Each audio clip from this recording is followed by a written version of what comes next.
My brothers and sisters, and my sisters and my brothers. Today we're going to honor women because Mary is going to break the clinging rule, which we'll see here at the end of the story. So we're in scenes from the resurrection. First scene is the guards.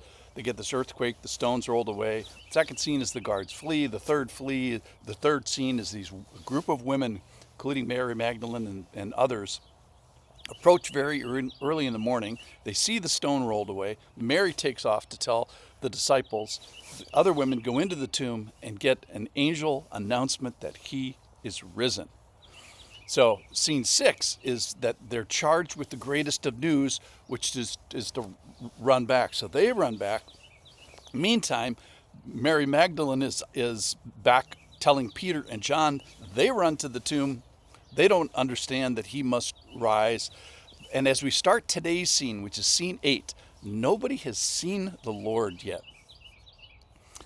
And the disciples are kind of getting this theological understanding of the Lord, but Mary is going to get this incredible relational encounter with the Lord. So the lead up is in Mark 16, verse 9. It says, Mary Magdalene. Now, who is she? She's one of the heroes of the faith. She was there for Jesus before, during, and after his crucifixion. She continues a ministry of Jesus before the cross, after the cross, and after that, consistent with what she had been doing way back in Galilee. Generous, faithful, brave. She's a witness. She just keeps showing up, a great person. So she returns to the tomb after Peter and John race there. She returns to the tomb, not having heard the angel say that Jesus has been risen. So as far as she knows, there's no resurrection. So she started this morning in a group. They took off. She saw the stone, went back to Peter and John, felt an earthquake maybe. She's already run one circuit, so they beat him to the tomb, and then this happens. So this is John chapter 20, verse 11. But Mary stood weeping outside the tomb, and as she wept, she stooped to look in the tomb. She doesn't go in, she stoops in there. She sees two angels. So Mary's kind of going supernatural now. They're in white. They're sitting where the body of Jesus had lain, one at the head, one at the feet. And they said to her, Woman, why are you weeping? Jesus likes the question so much he repeats it in just a second. She said to them, They have taken away my Lord, and I do not where they have laid them. So again, she's on this theft theme that at this moment in time, she's all about the stolen Jesus.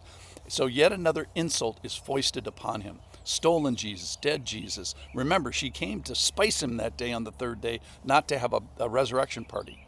Verse 14. And having said this, she turned around and saw Jesus standing. You can't emphasize this enough. Mary Magdalene, write this down, is the first to see Jesus after the resurrection. What a treasure. What a gift. What an honor. So Jesus is the firstborn from the dead, Yahoo, and Mary is the first to see it, to see him, the first to see him, the first to hear him. So there's two angels inside the tomb and one risen Savior outside the tomb. So that's the moment. And then back to the verse. But she did not know it was Jesus. Jesus said to him, Woman, why are you weeping? Whom are you seeking? Great question. We do another podcast on that. And then supposing him to be the gardener. Now, I just love this part. It makes total sense. So it's not a tomb, just a tomb. It's a tomb in a garden. And gardens don't just happen. So they require ongoing maintenance. And if you're going to be doing ongoing maintenance in the Middle East, you're going to go first thing in the morning. So she says to him, Sir, if you have carried him away, tell me where you have laid him, and I will take him away. Again, she's on this theft theme. She's wrong about the theft. She's wrong about the identity. She's going to be wrong about what her eyes see here in a second. So Jesus has this body that is going to take him to heaven forever. Jesus has the same body, as far as we know, same body at this moment in time with Mary as he's going to have when you meet him up in heaven. He has this resurrection body that is going to be ascending in a little bit. So it's different than our bodies. So different so that Mary didn't appreciate it. His friend of years. Verse 16. Then Jesus says to her, Mary. And then she recognizes he's not stolen. He's not the gardener. This is not his regular body, but consistent enough. And I just love that it is her name, not the name woman, the name Mary, that opens her eyes and opens her heart and opens the soul to this. So it's her name. It is what we all want to hear from the risen Lord, is our name spoken in friendship. You had me at my name. So then she turns to him in Aramaic and says Rabboni, which means teacher.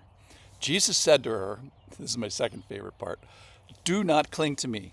Why does Jesus have to say that? Well, because Mary clings to Jesus. So it means not just touch, not just have contact, but to hold on to and retain in your hand and fasten yourself to her, then bind yourself together. So why did Jesus have to say that? Well, because Mary wasn't letting go. I love this. So he says, for I have not ascended to the Father, but I go to my brothers. So he calls these knuckleheads, the abandoners, the deserters. Nope, he doesn't call them that. He calls them my brothers. And say to them, I am ascending to my Father and your Father, to my God and your God. Mary Magdalene went and announced to his disciples, I have seen the Lord, and that he had said these things to her. So here's my question for us today is, are you ready to see and hear Jesus after the resurrection? Are you ready to hear Jesus speak your name in intimacy and in relationship and in friendship?